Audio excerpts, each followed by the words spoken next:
Hello दोस्तों, विश्व विजयी कैसे बने।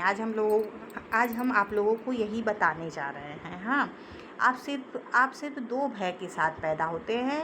मतलब दो भय रहता है। एक तो आपके पास हमेशा गिरने का भय रहता है, एक शोर का भय। जब बच्चा पैदा होता है ना, तो उसको गिरने का भय रहता है और शोर का भय। बाकी सभी भय तो बाद में उत्पन्न होते हैं। उनसे मुक्ति कैसे पाएँ। हाँ, वर्षों पुरानी बात है। मेरे एक विद्यार्थी को एक वार्षिक समारोह में भाषण देने के लिए बुलाया गया था। वह 1000 लोगों के सामने भाषण देने में भय महसूस कर रहा था, क्योंकि आने वाले लोगों में बहुत सारे विशेषज्ञ थे। लेकिन उसने अपने इस भय पर इस प्रकार विजय पाई कि कई लोगों में मतलब कई रातों तक वह लगभग 5 मिनट तक कुर्सी पर शांति से बैठा करता, और उसने स्वयं से शांति और सकारात्मक तरीके से कहा, मैं अपने भय पर विजय पाने वाला हूँ। मैं इस पर अभी विजय पा रहा हूँ। मैं संतुलन और विश्वास से बोलता हूँ। मैं शांत और आरामदेह महसूस कर रहा हूँ। आपने देखा किस तरीके से उसने मस्तिष्क के एक निश्चित नियम से कार्य करवाया।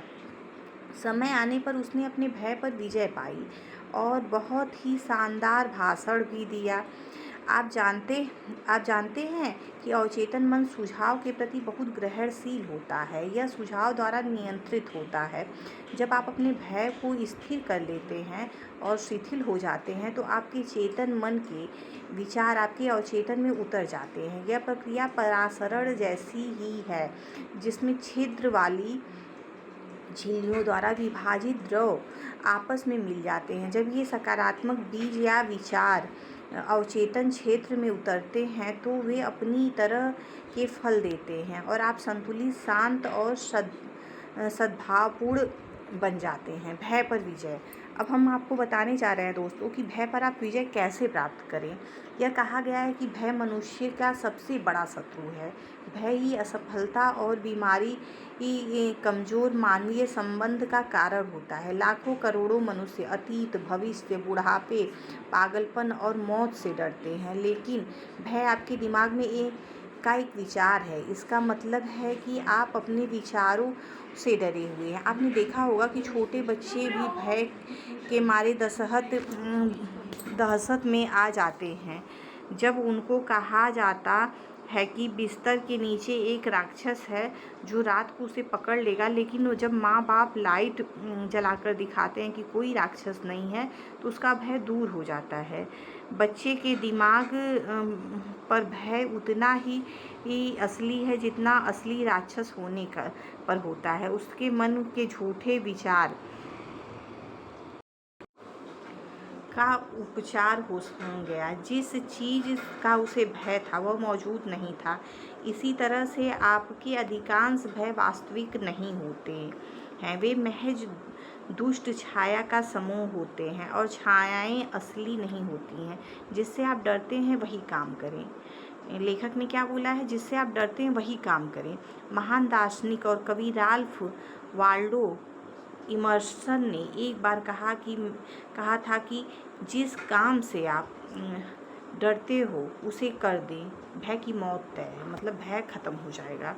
एक समय ऐसा भी था जब मैं श्रोताओं के सामने लेखक बोला है कि एक समय ऐसा भी था जब मैं श्रोताओं के सामने खड़े होने और भाषण देने के विचार से बुरी तरह घबराता था। लेकिन मैंने इस भयंकर भय के सामने हार मान ली होती। आप इस समय तो आप जो ये पुस्तक पढ़ रहे हैं वह इस समय आप नहीं पढ़ रहे होते। मैंने अवचेतन मन की कार्यविधि के बारे में जो भी सीखा उसे दूसरों तक कभी भी मैं नहीं पहुंचा पाता। ठीक, अगर मैं डर गया होता तो। मैंने इमर्सन की सलाह पर अमल किया और जल्द ही भय पर विजय पा ली। मैं अंदर से कांपने लगता था, लेकिन फिर भी मैंने श्रोताओं के सामने बोलने का साहस किया। धीरे धीरे मेरा भय कम होने लगा और आखिरकार मैं इतना आरामदेह हो गया कि मैं इसमें आनंद लेने लगा। इसके बाद तो यह स्थिति आ गई कि मैं भाषण देने के लिए उत्सुक होने लगा। मैंने वह काम किया जिसे करने से मैं डरता था।